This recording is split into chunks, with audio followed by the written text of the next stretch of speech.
Atos dos Apóstolos, capítulo 11, versículo 19,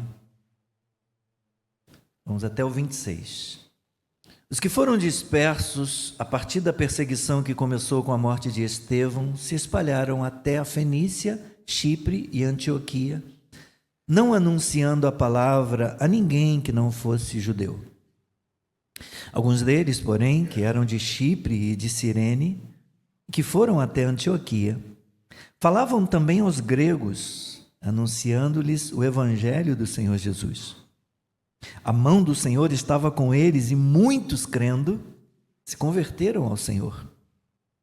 A notícia a respeito deles chegou aos ouvidos da igreja que estava em Jerusalém e enviaram Barnabé até Antioquia.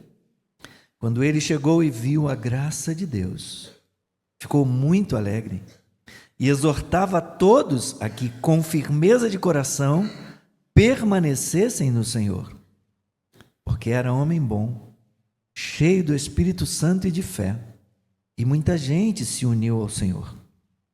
Depois Barnabé foi a Tarso à procura de Saulo, e quando o encontrou, levou-o para Antioquia, e durante 1 ano inteiro se reuniram naquela igreja e ensinaram numerosa multidão. Em Antioquia, os discípulos foram pela primeira vez chamados de cristãos. Senhor, obrigado pela leitura da Tua palavra. Obrigado pelo texto das Escrituras, sobre o qual, Senhor, está fundamentada a mensagem desta manhã. Ó Deus, que o Teu Espírito Santo nos unja corpo, mente, coração. Ilumina os nossos olhos e aquece nossos corações, Senhor, pelo Teu Espírito Santo.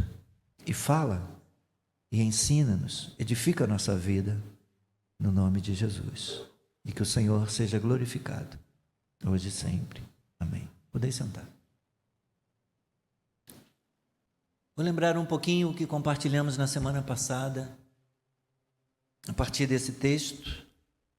Domingo passado começamos a examinar esse texto, destacando a importância da igreja de Antioquia no cumprimento da missão cristã no mundo.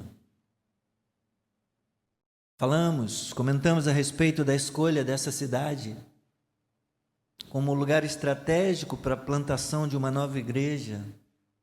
Antioquia tinha quase 500 mil de habitantes, pouco mais de 500 mil habitantes. Era a capital da Síria, um lugar de grande diversidade cultural, comercial na época, onde habitavam pessoas de diversas nacionalidades, africanos, asiáticos, judeus, árabes, gregos. E grandes obras tinham sido realizadas naquele local. Um grande aqueduto, templos. Herodes tinha restaurado o aqueduto, Calígula tinha feito obras, restaurando templos. E daqui a pouquinho mais à frente vamos mencionar 2 obras, sendo uma delas uma basílica onde havia o culto ao imperador, culto a César.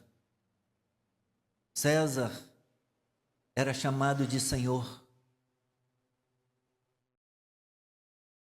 E naquela manhã nós destacamos o valor do modelo de evangelização usado na igreja de Antioquia, como sendo um bom modelo para adotarmos nas igrejas nos dias de hoje. Foi extremamente importante que os judeus cristãos que foram dispersos após a perseguição desencadeada por conta da morte de Estevão, se dirigissem na direção lá da região da Fenícia, de Chipre e de Antioquia, e começassem a evangelizar as pessoas, começassem a evangelizar os seus conterrâneos, os compatriotas deles. O texto diz que eles se propunham a evangelizar apenas outros judeus, mas foi uma iniciativa importante. Falar para os seus pares, falar para os seus iguais, falar para os outros judeus. Porém, melhor ainda foi que dentre esses que tiveram a iniciativa de passar o evangelho adiante, alguns de Chipre e de Cirene foram para Antioquia falar para os gregos. Não necessariamente os nativos, mas aqueles que moravam lá e que tinham a língua grega, ainda que fossem outros judeus que já falavam gregos.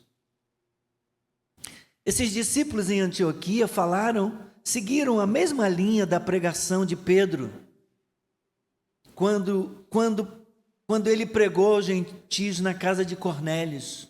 No capítulo 10, nós vemos a narrativa que fala disso. A pregação de Pedro foi a seguinte: nós vos anunciamos o evangelho da paz por meio de Jesus, este é o Senhor de todos. Nisso consistia a pregação: Jesus é o Senhor. Não apenas Ele é o Senhor de todos, e de todos os senhores também.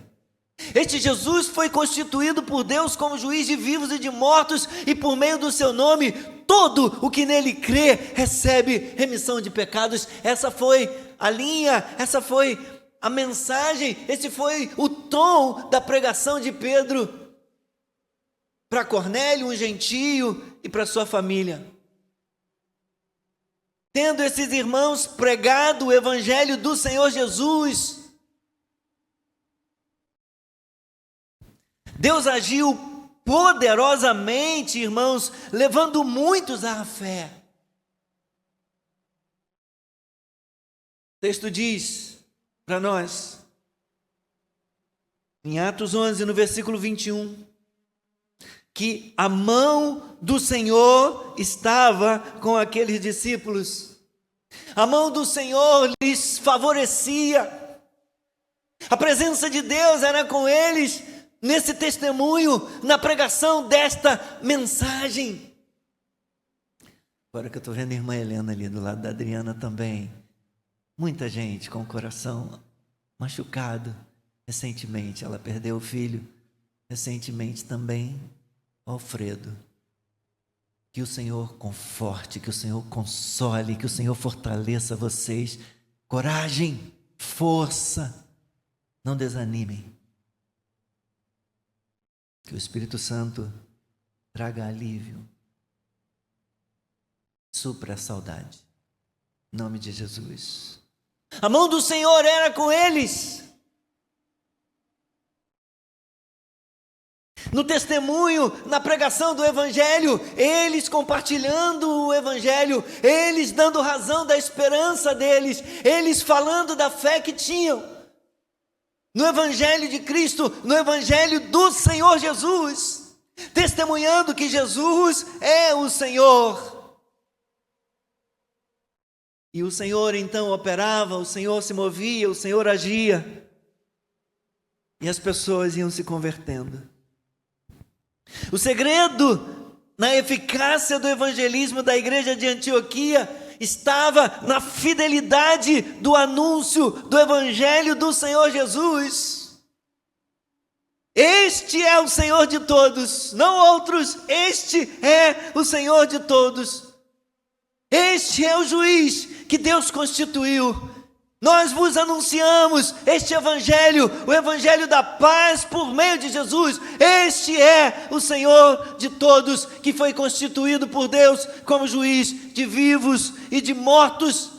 E por meio do nome do Senhor Jesus, todo o que nele crê recebe remissão de pecados. E as pessoas eram impactadas por esta mensagem, e o Senhor testificava com esse testemunho, com essa pregação. E então as pessoas iam se convertendo.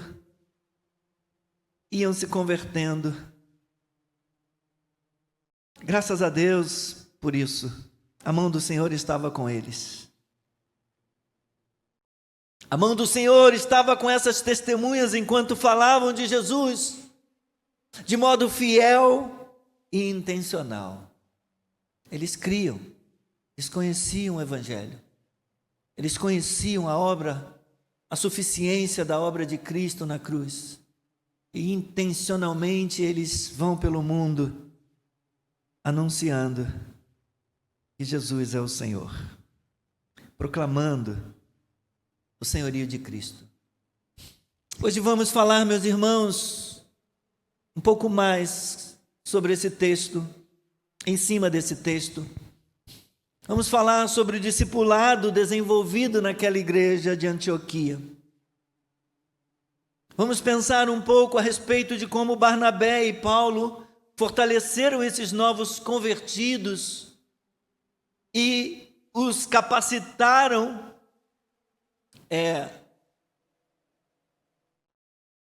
depois da decisão deles de abraçar a fé no Senhor Jesus. A descrição que Lucas faz do processo de discipulado é bastante esclarecedora para nós.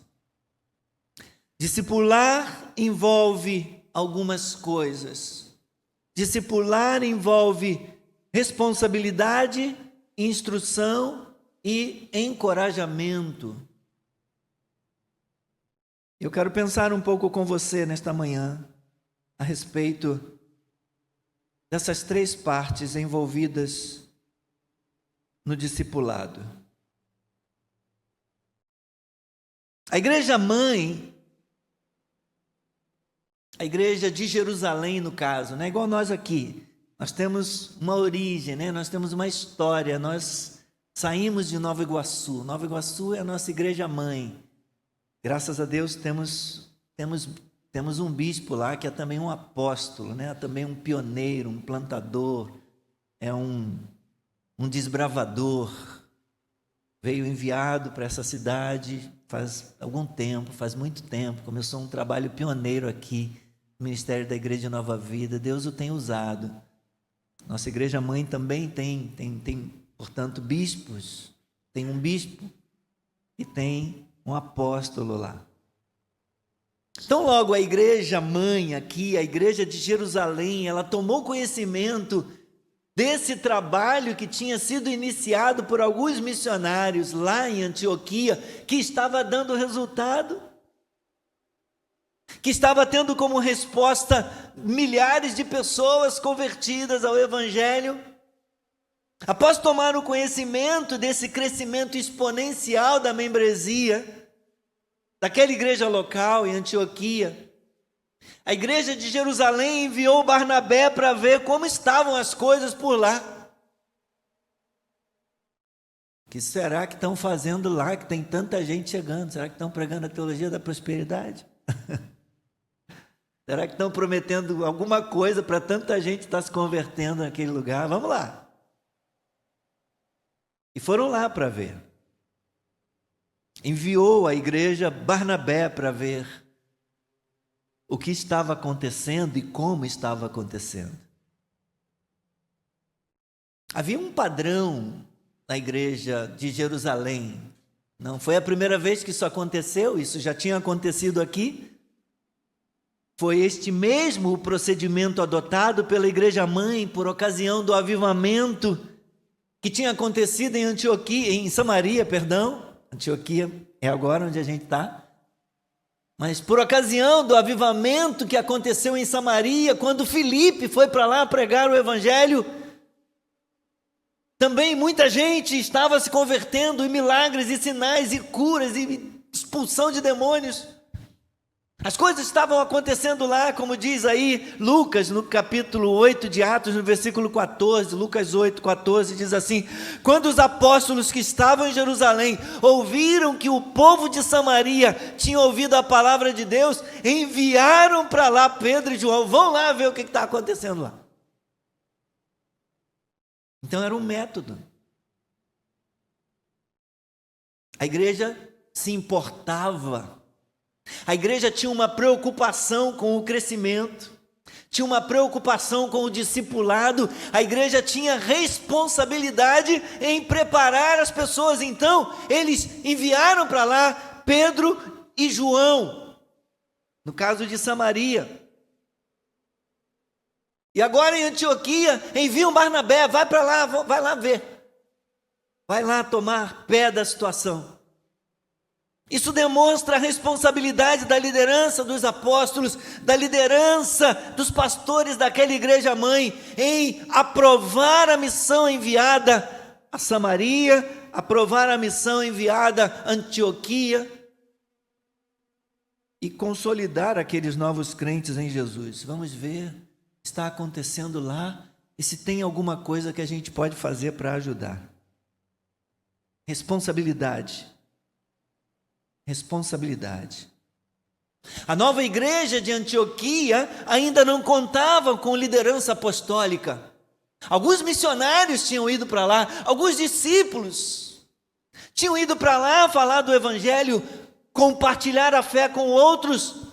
Então não havia ainda uma liderança estabelecida, uma liderança apostólica. Por isso os apóstolos enviam Barnabé para conhecer de perto, para supervisionar o trabalho missionário iniciado ali.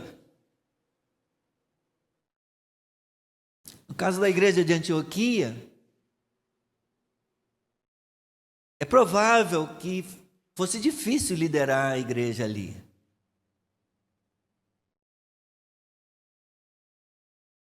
Já falamos que era um lugar muito diverso, de muita diversidade, de múltiplas culturas. E talvez por conta dessa diversidade de culturas, dessa diversidade de cosmovisões das pessoas ali, além do fato da própria imaturidade da fé daqueles crentes, todos neófitos, todos iniciantes da fé, fosse difícil liderar aquela igreja. Eles precisavam de um bom pastor, eles precisavam de um sábio cuidado pastoral para que sua fé pudesse se desenvolver. Então Barnabé foi o indicado para a missão. E foi até lá, avaliou, sentiu o termômetro, a temperatura do que estava acontecendo naquela igreja e aprovou a obra que estava sendo realizada em Antioquia. Discipular envolve responsabilidade. A igreja demonstra essa responsabilidade. Sua liderança demonstra essa responsabilidade. Mas o discipulado requer algo mais. Discipulado requer mais do que relatórios. Discipulado requer mais do que boa prestação de contas. Quantos vocês batizaram esse mês? Batizamos tantos. Quantos foram batizados ao longo do ano? Está aqui, bispo, batizamos tantas pessoas. Discipulado requer mais do que relatórios, boa prestação de conta e uma supervisão adequada.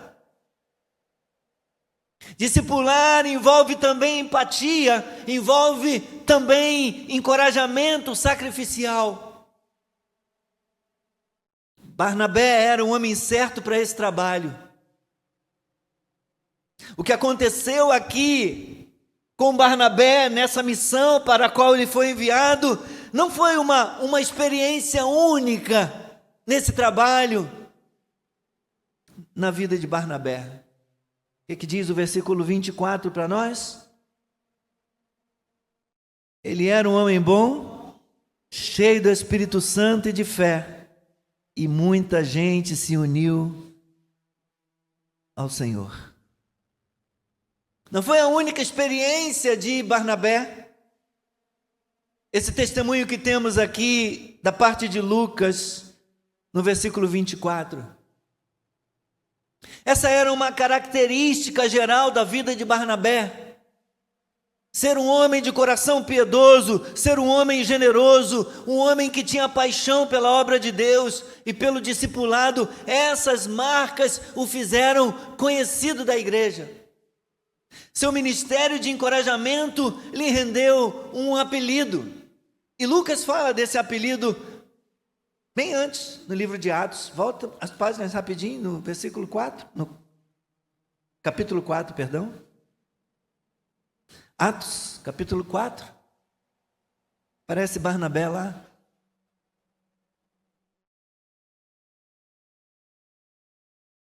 Por ocasião daquela demonstração de generosidade das pessoas na igreja primitiva, aparece Barnabé aí junto com Ananias e Safira, um pouco antes, no meio da comunidade. Versículo 36 diz assim: então José, a quem os apóstolos chamavam de Barnabé, que quer dizer filho da consolação, ou filho do encorajamento, tem o mesmo significado, pode ser tanto um quanto o outro. Filho da consolação, filho do encorajamento, filho da exortação. Ele era conhecido entre os irmãos pela sua maneira de ser, pela sua generosidade, pelo seu cuidado, pela empatia que ele tinha com os convertidos. Não apenas com os convertidos, com a liderança. Nós vamos ver Barnabé sendo aquele que vai pegar Paulo, trazer para perto dele, porque a gente sabe que Paulo, quando se converte, ele que era um perseguidor da igreja, tinha carta, autoridade para prender, até matar cristãos. Ele chega, depois da sua conversão, os discípulos o recebem com desconfiança, os outros apóstolos o recebem com desconfiança. Mais tarde a gente vai ouvir o próprio Paulo dizendo que ele é um apóstolo tardio, que ele nem se achava digno de ser apóstolo, porque ele vem depois e é recebido com desconfiança. Epa, esse manda matar, esse manda prender, e agora diz que... Será que ele não é um infiltrado, não é um disfarçado no nosso meio? Então, Barnabé traz para perto. Barnabé o discipula, Barnabé o encoraja. Barnabé ajuda Paulo a ganhar credibilidade, ganhar confiança entre os apóstolos. Ao chegar para ver de perto o trabalho feito em Antioquia, Lucas nos diz que Barnabé viu a graça de Deus em ação, versículo 23, parte A do versículo 23. Volte lá para o capítulo 11, nosso texto. Enviaram Barnabé até Antioquia. Quando ele chegou e viu a graça de Deus, o que aconteceu com ele? Qual foi a reação dele? Ele se alegrou. Ele era um homem generoso. Ele não era o tipo de líder egoísta, tipo de pessoa que às vezes quando vê pessoas sendo agraciadas, quando vê pessoas sendo abençoadas, sente inveja, fica irritado. Por que Deus está fazendo isso com eles? Ele se alegrou. Ele viu a graça de Deus em ação, alegrou-se com isso. Ao ver o mover de Deus, ao ver o agir de Deus no meio da igreja, a operação de Deus na vida dos irmãos, Barnabé se encheu mais ainda de alegria e de coragem e de vontade de encorajar, e se lançou na obra de testemunhar de Cristo, de encorajar os irmãos. É maravilhoso vermos isso.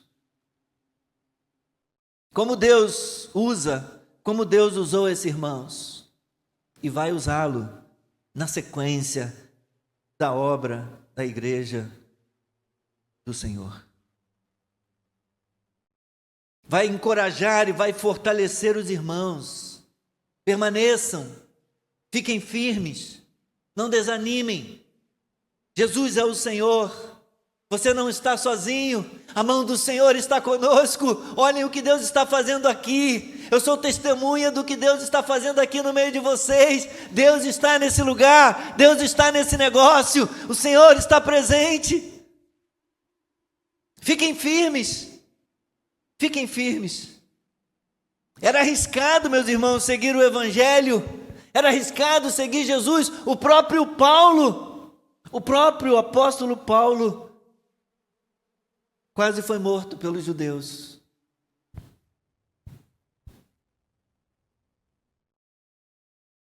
Mas os cristãos seguiam pregando a mensagem, pregando o Evangelho do Senhor Jesus.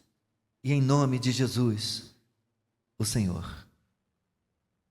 Não podemos e não devemos, irmãos, menosprezar o encorajamento. Os santos precisavam dele. Naquela época, e ainda hoje, continuam precisando de encorajamento. Boa teologia é importante, boa teologia é necessária para ser um bom discipulador, mas é preciso também ser um encorajador. Já encorajou alguém hoje? Diga para alguém, fica firme, minha irmã. Fica firme, meu irmão. Fica firme, Luizinho. Já falei para alguém, né? Falei para as meninas, né? Falei para a Vanilce, para Helena, para Elizabeth. Falei, fica firme, não desanime. Guarda o coração, o Senhor é com você. Não desanime. Tenha bom ânimo. Coragem. O próprio Paulo vai ouvir do Senhor na história da igreja, em um momento decisivo na sua história. Coragem, como eu fui com você em Jerusalém, eu serei com você em Roma também. Coragem, você não está sozinho. Coragem, como eu fui com você ontem, eu serei contigo hoje, eu continuarei contigo amanhã.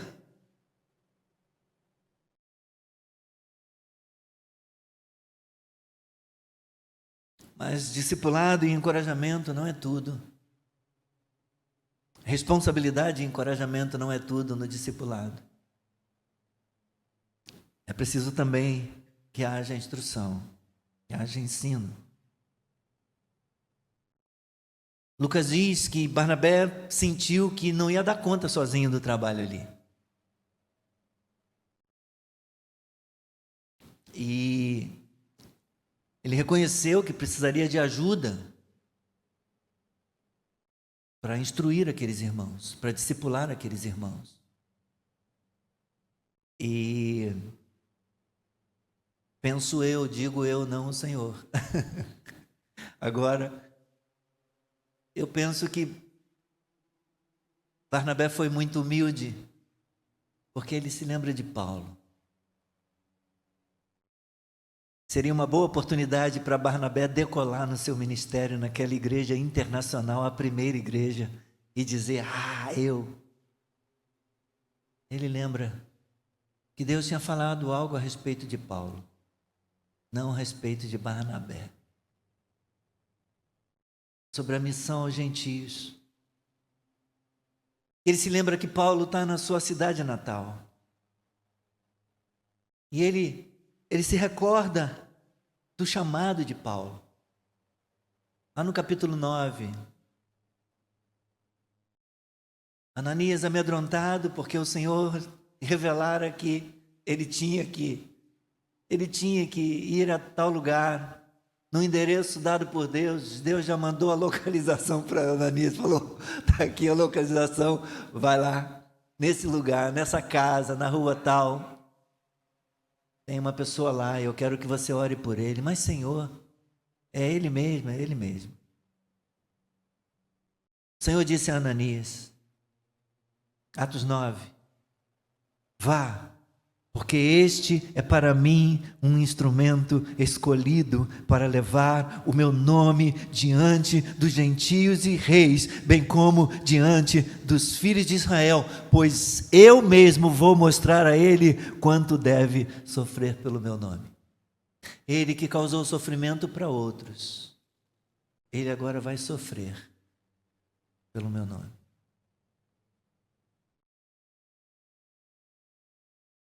Barnabé, filho da consolação, filho do encorajamento, Barnabé, generoso, humilde. Ele está convencido de que chegará o momento de preparar Paulo para iniciar o seu estágio de pregador aos gentios. Esse é o lugar, esse é o momento, essa é a igreja. Antioquia, destinada a alcançar o mundo, é aqui que eu preciso treinar Paulo. E então, ele busca Paulo lá em Tarso. E Barnabé e Paulo ficam ensinando nessa igreja, meus irmãos, um ano. Um ano inteiro, diz o versículo 26, veja se não é isso. Quando o encontrou, Barnabé foi para Tarso, 25, à procura de Saulo. Quando o encontrou, levou-o para Antioquia. E durante um ano inteiro, se reuniram naquela igreja e fizeram o quê? Ensino, instrução. Ensinaram numerosa multidão. Já falei aqui, né? Que Lucas começa registrando alguns irmãos. Daqui a pouco chega em 3.000 convertidos. Depois 5.000 convertidos. Ele para de contar.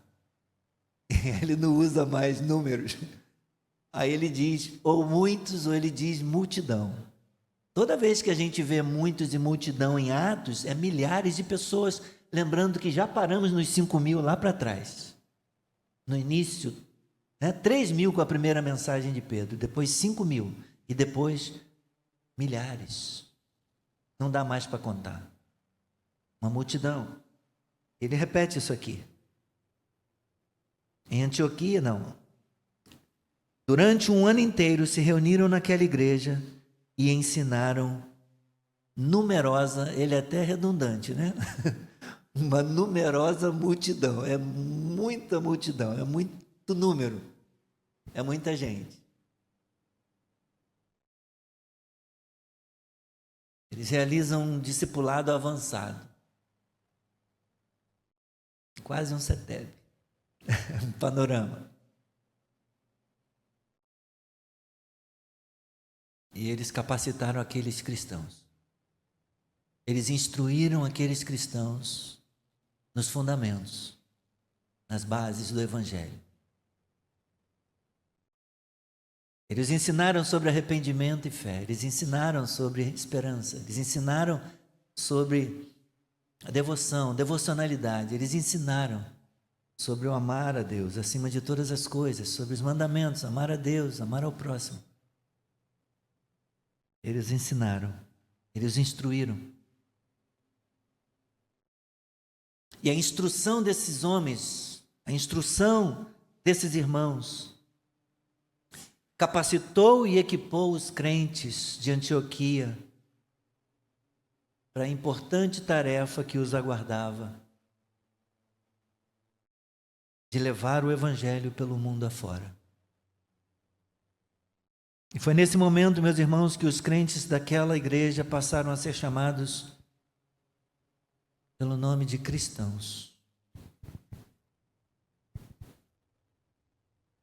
Era um rótulo aplicado pelos descrentes lá daquela cidade, para se referir aos seguidores de Cristo como pequenos cristos. Isso mostrava que os discípulos estavam começando a ter uma identidade própria, independente dos outros judeus convertidos.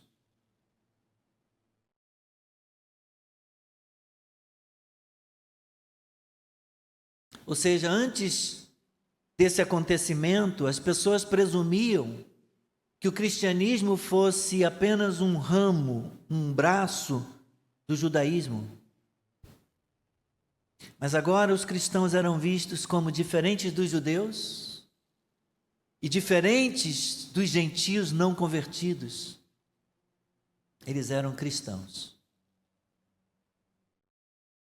E essa nova classificação incluía os crentes dos mais diversos contextos.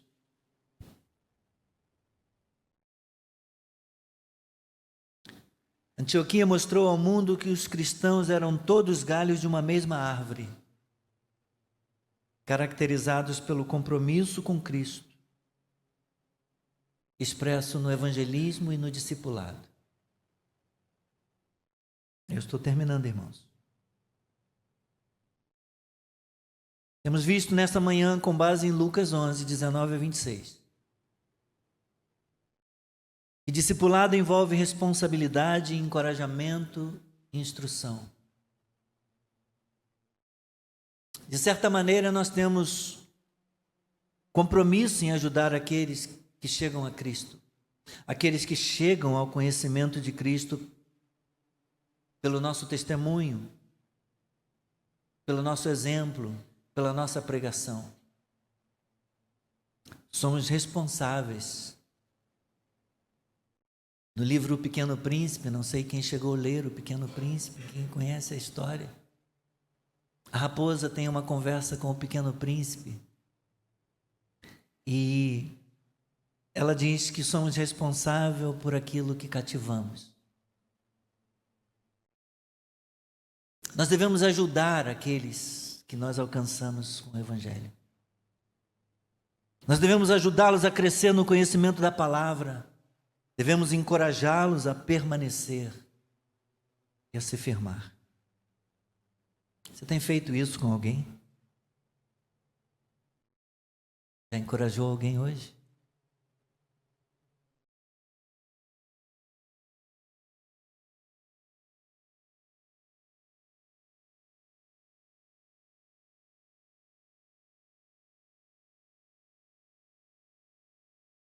Fica firme. Não desanima, não. Jesus é o Senhor. Jesus é o teu Senhor. A mão do Senhor está com você. Fica firme. Obrigado, Senhor, pela tua palavra.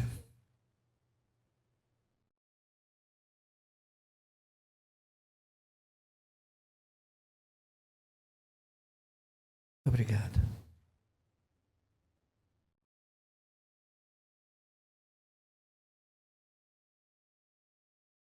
Tu és o único Senhor. Tu és o Senhor dos senhores.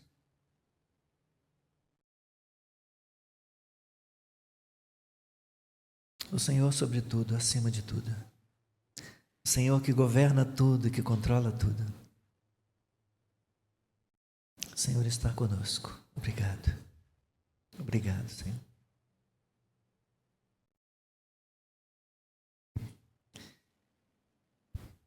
Peço perdão a você.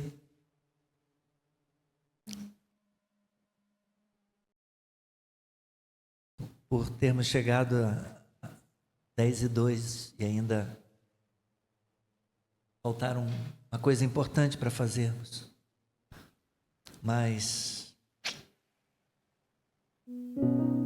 temos testemunhado que o Senhor está conosco.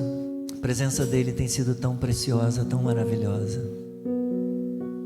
Então, se tem algum momento quando a gente pode perder a hora, deveria ser em momentos assim, como esse. Gastamos um tempo adicional no louvor, na adoração. Mas eu gosto de me desculpar. Nós vamos servir ao Senhor com os dízimos e as ofertas antes de sairmos daqui.